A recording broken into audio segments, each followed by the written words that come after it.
இங்க என்ன நடக்குதுன்னே தெரியல, ஒரு இளவுமே புரியல. என்னமா அவர் என்ன பத்தி மட்டுமே சொல்ற மாதிரி பேசுறீங்க? லிஸ்ட்ல வேணா முத பேர் என்னோட தான் இருக்கலாம். ரெண்டாவது பால் வளத்துறை, மூணாவது மீன் வளத்துறை.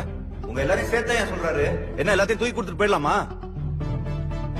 நான் டாஸ்மாக் என் கண்ட்ரோல் வச்சிருந்தப்போ 1000 கோடி அடிச்சு கொடுத்தேன். அன்னைக்கு கட்சியோட சொத்து மதிப்பு என்னன்னு தெரியுமா? வெறும் 2000 கோடி.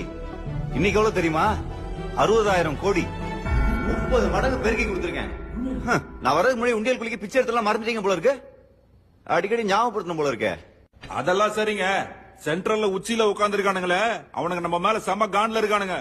சிஐடி, ஐடி, அமலாக்கத்துறை, சிபிஐன்னு பில்லி சுனித தவிர மீதி எல்லாத்தையும் நம்ம மேல ஏவ போறானுங்க. இந்த நிலைமையில மக்கள் மத்தியில கொண்டு போய் பணத்தை எப்படி சேர்க்க போறீங்க? மிஸ்டர் உத்தமன், கல்வித்துறை கொஞ்சம் விளங்குற மாதிரி சொல்லுங்க.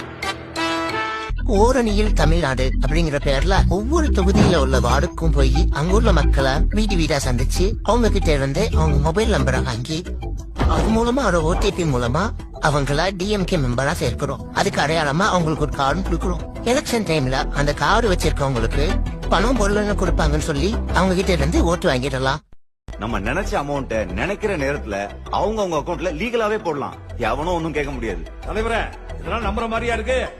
உத்தமன், ஐயா உங்க மொபைல கொஞ்சம் பாருங்க.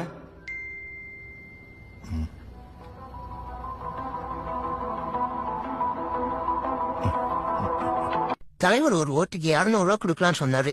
ஆனா நம்ம இப்போ 300 ரூபாய் கொடுக்கற அளவுக்கு வளர்ந்துருக்கும். இப்ப தெரியுதா அவனை எதுக்கு சேர்த்து வச்சிருக்கேன்னு? எல்லாம் டெக்னாலஜி.